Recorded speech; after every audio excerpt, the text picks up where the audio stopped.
സമയത്ത് മലയാള സിനിമയിൽ ഏറ്റവും പഴി കേൾക്കേണ്ടി വന്ന ഒരു പുതുമുഖ ചെറുപ്പക്കാരൻ. തുടർ വിജയങ്ങൾ സൃഷ്ടിക്കാൻ കഴിയാതെ, തിരക്കഥകൾ തിരഞ്ഞെടുക്കാൻ അറിയാതെ, മുൻനിര നായകന്മാർ പലരും ഉപേക്ഷിച്ച സിനിമകൾ ഏറ്റെടുത്ത് സ്വയം പരാജയം ഏറ്റുവാങ്ങി അങ്ങനെ നീളുന്നു ഓഫ് സ്ക്രീനിലും ഓൺ സ്ക്രീനിലുമൊക്കെ അലസനെന്ന് മുദ്രകുത്തപ്പെട്ട ആ നടന്റെ വിശേഷണങ്ങൾ.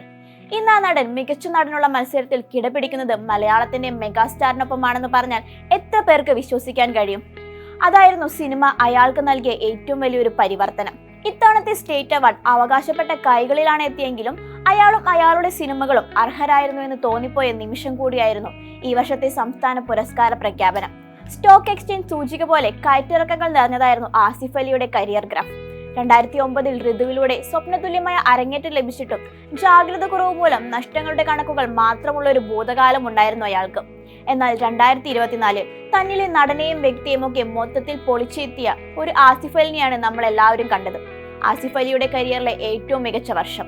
തലവൻ, level cross, adios amigo, Kishkindha കാണ്ഡമൊക്കെ തുടർച്ചയായിട്ടുള്ള അഭിനയ മികവിന്റെ വേഷപ്പകർച്ചകൾ. എല്ലാത്തിനും അപ്പുറം അയാൾ മലയാളി ഹൃദയങ്ങൾ കീഴടക്കിയത് വിവാദങ്ങളെ കൈയടക്കത്തോടെ നേരിട്ടതിന്റെ പേരിലും. സംഗീത സംവിധായകൻ രമേശ് നാരായണൻ ആസിഫ് അലിയിൽ നിന്ന് മൊമെന്റോ വാങ്ങാൻ തയ്യാറാവാതിരുന്നതോടെയാണ് വിവാദങ്ങൾക്ക് തുടക്കം കുറിക്കുന്നത്. മലയാളത്തിലെ പ്രമുഖ അഭിനേതാക്കളും ചലച്ചിത്ര പ്രവർത്തകരും അണിനിരുന്ന വേദിയിൽ ആസിഫ് അലി അഭിമാനിക്കപ്പെട്ടിരുന്നു. രമേശ് നാരായണന്റെയും ആസിഫ് അലിയുടെയും മതപശ്ചാത്തലത്തെ വരെ കൂട്ടുപിടിച്ച് വർഗീയ ശക്തികൾ വിദ്വേഷ കാമ്പയിനുകളും സാമൂഹ്യ മാധ്യമങ്ങളിൽ അയച്ചുവിട്ടിരുന്നു. എന്നാൽ അതെല്ലാം തള്ളി പൂർണ്ണമായി ആസിഫ് പക്വതയോടെ വിഷയങ്ങൾ കൈകാര്യം ചെയ്തത് ആസിഫിന്റെ സ്വീകാര്യത മലയാളികൾക്കിടയിൽ കൂട്ടുകയായിരുന്നു. ഇന്ന് ടോവിനോയ്ക്കൊപ്പം പ്രത്യേക ജൂറി പുരസ്കാരം നേട്ടം പങ്കിടുമ്പോൾ മികച്ച നടനോളം തന്നെ മാറ്റുണ്ട് ആസിഫ് അലിയുടെ 2024 പ്രകടനത്തിന്.